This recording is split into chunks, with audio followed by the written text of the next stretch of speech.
The air crackled with tension, thousands of them, packed together like sheep in a pen.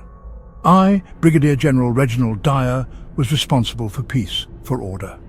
Reports reached my ears, whispers of unrest, of rebellion brewing in Amritsar. Jallianwala Bagh, that was where they gathered, defiant, dangerous. They were not peaceful protesters as some would have you believe. They were a mob, a volatile, unpredictable force. My intelligence told me they were armed, ready to strike at the heart of the British Raj. My duty was clear, to protect the Empire, to crush this uprising before it could engulf us all. He marched his troops into the bog. No warning shots, no time for hesitation.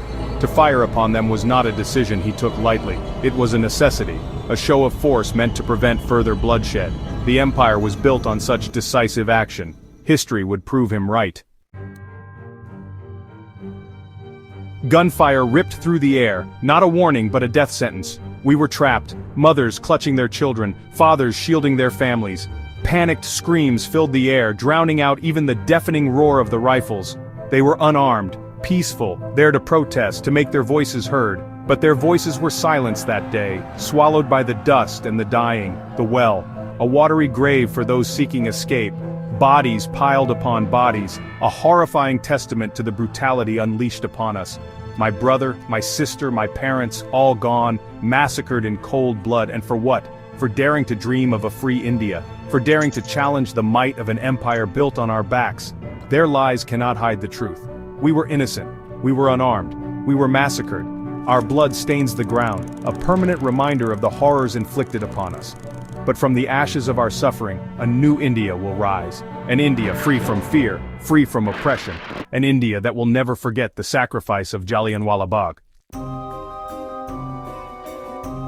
The weight of injustice hung heavy in the air. The world turned a blind eye. But I, C. Sankaran Nair, refused to be silent. As a lawyer, as a human being, I was duty-bound to seek justice for the victims of this atrocity. The British called it a necessary action, a show of strength. I called it murder. My path was fraught with obstacles. The British Empire, though weakening, still held sway. Their lies were spun into a web of deceit, designed to protect their own.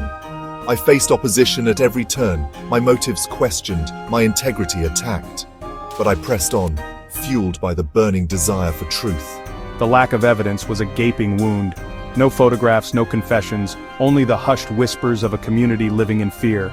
But the truth, he knew, had a way of revealing itself. And reveal itself it did, through the courage of witnesses who dared to speak out, through the tireless efforts of those seeking to hold the guilty accountable. Time may pass, but the memory of Jallianwala Bagh remains, a scar on the soul of India, a stark reminder of the price we paid for freedom. The truth, once buried beneath layers of lies and propaganda, has been unearthed. The world now knows the horror of that day, the barbarity inflicted upon innocent souls.